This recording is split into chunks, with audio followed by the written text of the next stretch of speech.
Cool. Yeah, no, for sure.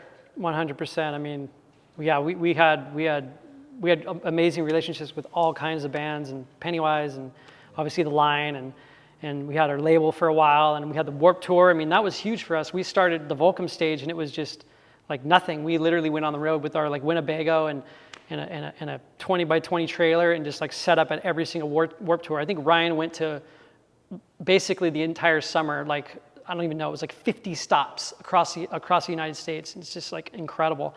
So, but yeah, we blew that up into a big thing, and we had all our bands and CKY, and so yeah, that's a good point for sure. And then on that topic, art was a big part of it as well. So having artists, you know, Jamie Lynn's and Brian Iguchi, when they were doing art, and just the different artists from around the world, and you know, and then we look at Ruka and what they've done with their artist advocate thing. They basically sort of kind of took what we started and just like did it bigger and better. You know what I mean? Yeah. And so, but yeah, it's the sum of everything that you do, right? Like that was what Volcom, that was the magic of what we all did, was just, it was all the things, man. It's hard to put your one finger on it, you know, and just be like, this was what we did. These are the secrets. It's like, I can't do it, like truly.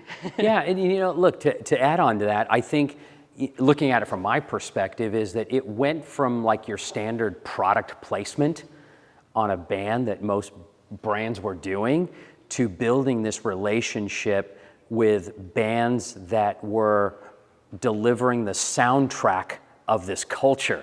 You know, that's the big thing. Like I look at Pennywise and it's like they helped raise me. You know, I've listened to that music from day one, and I've associated Pennywise with Volcom, and they were writing the soundtrack to all these kids' lives who wanted to surf and skate and snowboard and all that stuff. And it was just this really cool, like, I call it a generational shift. You know, everything shifted from like, people were like into surfing and then going to the Pennywise show at night, and then the next day they were gonna go skate with their friends, and they were listening to Bad Religion, and then they were getting ready to go to the Warped Tour. It was really an exciting time. I mean, every summer it's like you're looking forward to the Warped Tour and the Pennywise tour, and you know, Taylor Steele's new video coming out with the new Pennywise songs and everything. It was just, it was feeding our culture. Yeah, just with all the kind of those, all few questions are kind of on the same lines of like, how do you keep your brand cool type of thing? Hire kids. They're in it, they're living it.